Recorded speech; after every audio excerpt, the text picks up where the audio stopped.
8ನೇ ತರಗತಿಯ ಮೊದಲನೇ ಅಧ್ಯಯನ ದೈಹಿಕ ಶಿಕ್ಷಣದ ಮಹತ್ವದ ಬಗ್ಗೆ ಇಂದು ನಾವು ಚಟುವಟಿಕೆ ಮಾಡುತ್ತಿದ್ದೇವೆ. ದೈಹಿಕ ಶಿಕ್ಷಣ ಎಂದರೇನು ಹೇಳಿ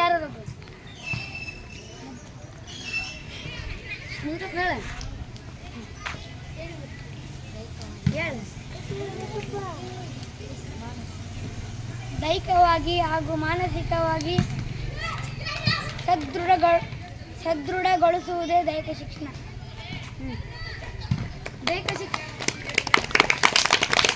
ದೈಹಿಕ ಶಿಕ್ಷಣವು ಪ್ರಾಥಮಿಕ ಶಾಲಾ ಹಂತಗಳಿಂದ ಶಿಕ್ಷಣದ ಎಲ್ಲ ಹಂತಗಳಲ್ಲೂ ದೈಹಿಕ ಶಿಕ್ಷಣವು ಅವಿಭಾಜ್ಯ ಅಂಗವಾಗಿದೆ. ಒಬ್ಬ ವ್ಯಕ್ತಿಯು ಸಾಮಾನ್ಯವಾಗಿ ದೈಹಿಕ ಶಿಕ್ಷಣದ ಚಟುವಟಿಕೆಗಳಲ್ಲಿ ತೊಡಗುವುದರಿಂದ ಅವನು ಸಮಾಜದಲ್ಲಿ ತನ್ನ ಹೆಸರನ್ನು ಗಳಿಸುತ್ತಾನೆ ಮತ್ತು ಆರೋಗ್ಯಕರದಿಂದ ಇರುತ್ತಾನೆ. ಹಾಗೂ ದೈಹಿಕ ಶಿಕ್ಷಣದ ಲಾಭಗಳನ್ನು ಹೇಳಿ. ದೈಹಿಕ ದಾಢತೆಯನ್ನು ಇರುತ್ತದೆ. ಲಾಭ ಅಂದರೆ ಅದರಿಂದ ನಾವು ಜಂಕ್ ಫುಡ್ ತಿನ್ನೋದ್ರಿಂದ ನಮಗೆ ಆಟ ಆಡಲು ಶಕ್ತಿ ಇರೋದಿಲ್ಲ. ಹಾಗಾಗಿ ಮತ್ತೆ ನಾವು ರೊಟ್ಟಿ, ಕಾಳು ಪಲ್ಯ, ತರಕಾರಿ ಈ ಥರ ತಿನ್ನಬೇಕು.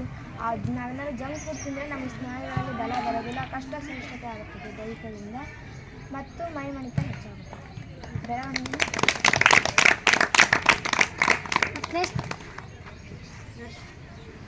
ದೈಹಿಕ ಶಿಕ್ಷಣದ ಎರಡನೇ ಚಟುವಟಿಕೆ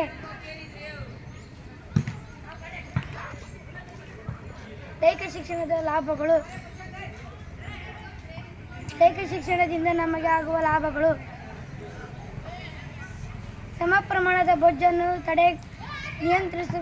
ನಿಯಂತ್ರಿಸುವುದಕ್ಕೆ ದೈಹಿಕ ಶಿಕ್ಷಣವು ಸಹಾಯ ಮಾಡುತ್ತದೆ. ಹಾಗೂ ರಕ್ತದ ಒತ್ತಡಗಳನ್ನು ನಿಯಂತ್ರಣಗೊಳಿಸಲು ದೈಹಿಕ ಶಿಕ್ಷಣವು ಸಹಕರಿಸುತ್ತದೆ.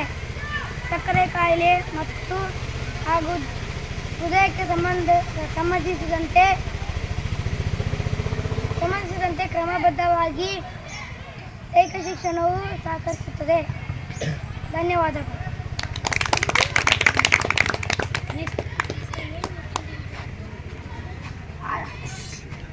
ಆಟಗಳಲ್ಲಿ ಮತ್ತು ಯಾವುದೇ ಥರದ ಚಟುವಟಿಕೆಗಳಲ್ಲೂ ದೈಹಿಕ ಶಿಕ್ಷಣವು ನಮಗೆ ಸಹಕಾರಿಯಾಗುತ್ತದೆ. ಮತ್ತು ದೈಹಿಕ ಶಿಕ್ಷಣ ಇದ್ದರೆ ನಮ್ಮ ಸ್ನಾಯುಗಳು ಮತ್ತು ಎಲ್ಲ ಥರದ ಮೂಳೆಗಳು ಕೂಡ ಗಟ್ಟಿಯಾಗುವುದು.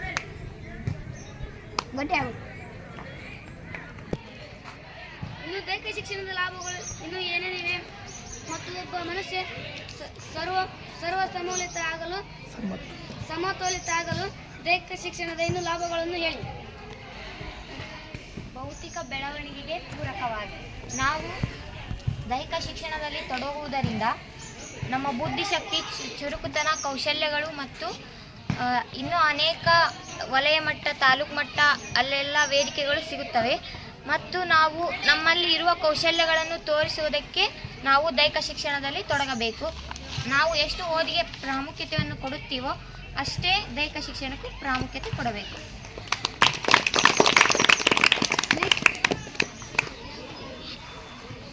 ಸಮಾಜದಲ್ಲಿ ಹೊಂದಿಕೊಳ್ಳುವ ಮನೋಭಾವನೆಯನ್ನು ಮೂಡಿಸುತ್ತದೆ.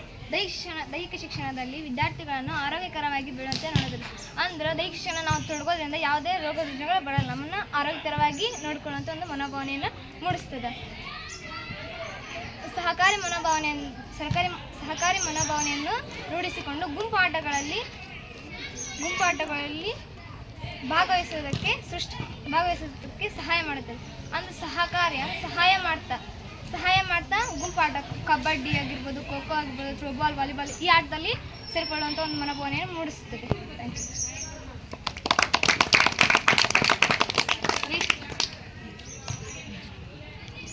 ದೈಹಿಕ ಶಿಕ್ಷಣದ ಕ್ರೀಡಾ ಮನೋಭಾವನೆಯನ್ನು ಕಲಿಸುತ್ತದೆ.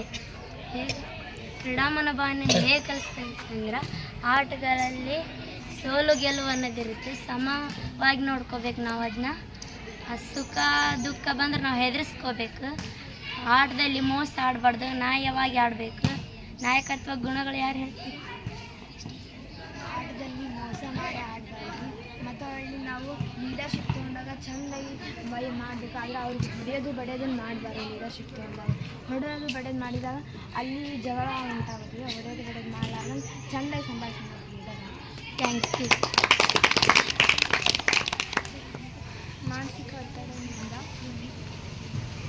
ಮಾನಸಿಕ ಒತ್ತಡದಿಂದ ಮನೆಯಲ್ಲಿರುವ ಜಗಳಗಳನ್ನು ಅಲ್ಲಿ ಮನೆಯಲ್ಲಿ ಆಗುತ್ತದೆ. ಶಾಲೆಯಲ್ಲಿ ಬರುವಾಗ ಅದು ಶಾಲೆ ಬಂದಾಗ ಯಾವುದು ನೆನಪು ಬರಲ್ಲ. ಆಟದಲ್ಲಿ ತೊಡಗಿದಾಗ ಅವು ಯಾವ ಮನೆಯಲ್ಲಿ ಸಮಸ್ಯೆ ಇದ್ದಿದ್ದೋ ಬರೋದೇ ಇಲ್ಲ. ಏಕೆಂದರೆ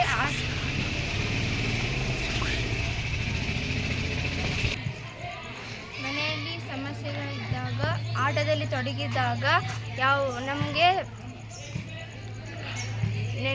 ನೆನಪುಗಳು ಇರೋದೇ ಇಲ್ಲ. ಮನೆಯಲ್ಲಿ ಸಮಸ್ಯೆ ಆದಾಗ ಆಟದಲ್ಲಿ ತೊಡಗಿದಾಗ ಯಾವುದೇ ಒತ್ತಡಗಳನ್ನು ಬರೋದಿಲ್ಲ.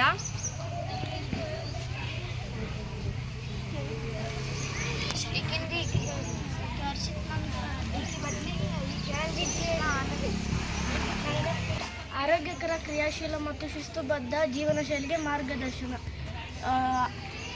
ನಾವು ಶಿಸ್ತುಬದ್ಧವನ್ನು ಯಾವಾಗ ಕಲಿತೀವಿ? ದೈಹಿಕ ಶಿಕ್ಷಣದಲ್ಲಿ ತೊಡಗುವುದರಿಂದ, ಆಟವನ್ನು ಆಡುವುದರಿಂದ, ದೈಹಿಕ ಶಿಕ್ಷಣದ ಚಟುವಟಿಕೆಯನ್ನು ಒಳಗೊಂಡಾಗ ನಾವು ಶಿಸ್ತುಬದ್ಧ ಜೀವನ ಶೈಲಿಗೆ ಮಾರ್ಗದರ್ಶನವಾಗುತ್ತೆ. ಸೂಕ್ತ ಪ್ರತಿಭೆಯ ಪ್ರದರ್ಶನಕ್ಕೆ ಅವಕಾಶ. ನಾವು ಸೂಕ್ತ ಪ್ರತಿಭೆಯ ಪ್ರದರ್ಶನಕ್ಕೆ ಸೇರಿದಾಗ ನಮಗೆ ಪ್ರತಿಯೊಂದು ಅಂಗಗಳಿರ್ಬೋದು, ಕಿವಿ ಆಗಲಿ, ಕೈ ಆಗಲಿ, ಮೂಗಾಗಲಿ ಯಾವುದೇ ಇಲ್ಲ ಅಂತ ನಮ್ಗೆ ಅವು ಇಲ್ಲ ಅಂತ ನಾವು ಆಟದಲ್ಲಿ ಹಿಂದೆ ಸರಿದಾಗಿ ಕೂಡಬಾರ್ದು. ಈ ಆಟದಲ್ಲಿ ಹಿಂದೆ ಸರಿದು ಕೂತಾಗ ನಮಗೆ ಯಾವುದೇನ್ನು ಸಾಧಿಸೋಕ್ಕೂ ಆಗೋದಿಲ್ಲ. ಅಂಥಗಳನ್ನು ಸರಿಯಾಗಿ ಆಡಿದರೆ ನಾವು ವಲಯ ಮಟ್ಟಕ್ಕೆ ಹೋಗ್ಬೋದು, ರಾಜ್ಯ ಮಟ್ಟಕ್ಕೆ ಹೋಗ್ಬೋದು, ಇಂತಹ ಅಂತಾರಾಷ್ಟ್ರೀಯ ಮಟ್ಟಕ್ಕೆ ಹೋಗ್ಬೋದು, ರಾಜ್ಯ ಮಟ್ಟಕ್ಕೆ ಹೋಗೋದು. ಇಂಥಗಳನ್ನು ಆಟಗಳನ್ನು ಆಡಿದಾಗ ಇವಳು ಆಟವನ್ನು ಚೆಂದಾಗಿ ಆಡಿದರೆ ಇವಳನ್ನು ಯಾವುದೇ ಕಾರಣಕ್ಕೂ ಆಯ್ಕೆ ಮಾಡಿಕೊಳ್ಳುತ್ತಾರೆ. ನಾವು ಆಟದಲ್ಲಿ ಪಾಲ್ಗೊಂಡರೆ ಶಿಕ್ಷಣವನ್ನು ಪಡೆಯಬಹುದು. ಆಟದಲ್ಲಿ ಹೋದರೆ ಇಂಥ ವೇದಿಕೆಗಳು ಸಿಗಬಹುದು. ವಲಯ ಮಟ್ಟ, ರಾಜ್ಯ ಮಟ್ಟ, ಇಂತಹ ಎಲ್ಲ ವೇದಿಕೆಗಳು ಸಿಗಬಹುದು. ಹಲವಾರು ಈ ಮಟ್ಟಗಳನ್ನು ನಾವು ಪಡೆಯಬಹುದು. ಇಂತಹ ಮಟ್ಟಗಳನ್ನು ಪ್ರತಿಯೊಂದು ಅವಕಾಶ ಇಂತಹ ವೇದಿಕೆಗಳಿಗೆ ನಾವು ಪಡೆಯಲು ಸಾಧಕರಾಗಿ ಇಂತಹ ಒಳ್ಳೆಗಳನ್ನು ಪಡೆಯಬಹುದು. ಬಿಡುವಿನ ವೇಳೆಯಲ್ಲಿ ಪ್ರಾಯೋಗಿಕವನ್ನು ತಿಳಿಸುತ್ತಿದ್ದೇನೆ. ಬಿಡುವಿನ ವೇಳೆಯಲ್ಲಿ ನಾನು ಕ್ರೀಡೆಗಳಿಗೆ ಭಾಗವಹಿಸುತ್ತೇನೆ ಮತ್ತು ಬಿಡುವಿನ ವೇಳೆಯಲ್ಲಿ ಬರೆಯೋದಾಗಲಿ, ಓದುವುದಾಗಲಿ ಕಾರ್ಯಕ್ರಮಕ್ಕೆ ಭಾಗವಹಿಸುತ್ತೇನೆ. ಬಿಡುವಿನ ವೇಳೆಯಲ್ಲಿ ಕ್ರೀಡೆಗಳಿಗೆ ಪಾಲ್ಗೊಳ್ಳಬೇಕೆಂದು ನಾವು ಕ್ರೀಡೆಗಳಿಗೆ ಪಾಲ್ಗೊಳ್ಳುವುದರಿಂದ ನಮಗೆ ಯಾವುದೇ ದುಶ್ಚಟ ಆಗುವುದಿಲ್ಲ. ನಾವು ನಮ್ಮ ಗುರಿಯನ್ನು ಸಾಧಿಸಬಹುದು. ಮತ್ತೆ ಯಾರಾದರೂ ಹೇಳ್ತೀರಾ? ಹೇಳಿ. ದೀರ್ಘಕಾಲಿಕ ಆರೋಗ್ಯ ಲಾಭಗಳು.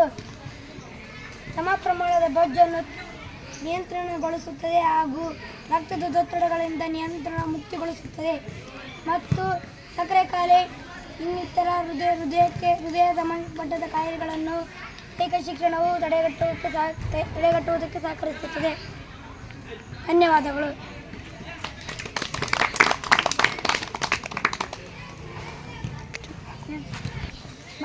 ಮತ್ತಾರಾದರೂ ದೈಹಿಕ ಶಿಕ್ಷಣದ ಬಗ್ಗೆ ಹೇಳ್ತೀರಾ?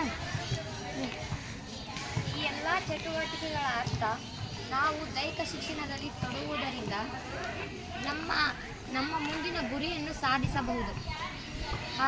ಹಾಗಾಗಿ ಶಕ್ತಿ ಮತ್ತು ಬುದ್ಧಿವಂತಿಕೆ ಕೌಶಲ್ಯಗಳನ್ನು ಒಳಗೊಂಡು ದೈಹಿಕ ಶಿಕ್ಷಣದಲ್ಲಿ ಪಾಲ್ಗೊಂಡ್ರೆ ನಾವು ಮುಂದಿನ ಗುರಿಯನ್ನು ಸಾಧಿಸಬಹುದು. ಒಟ್ಟಾರೆಯಾಗಿ ನಾವು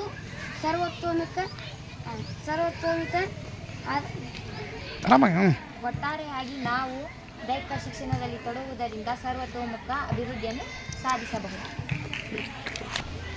ನನ್ನ ಹೆಸರು ಪ್ರಸನ್ನ ಗೌಡ್ ಪಾಟೀಲ್. ನಾನು 8ನೇ ತರಗತಿಯಲ್ಲಿ ಓದುತ್ತಿದ್ದೇನೆ. ನನ್ನ ಶಾಲೆ ಹೆಸರು ಶ್ರೀ ಗುರು ಮುದುಕೇಶ್ವರ ಪ್ರೌಢಶಾಲೆ ಕಲಿಕೇರಿ.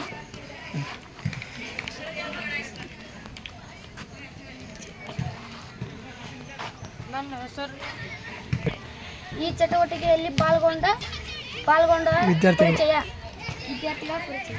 ನನ್ನ ಹೆಸರು ಶ್ರೀಧರ್, ನಾನು 8ನೇ ತರಗತಿಯಲ್ಲಿ ಓದುತ್ತಿದ್ದೇನೆ.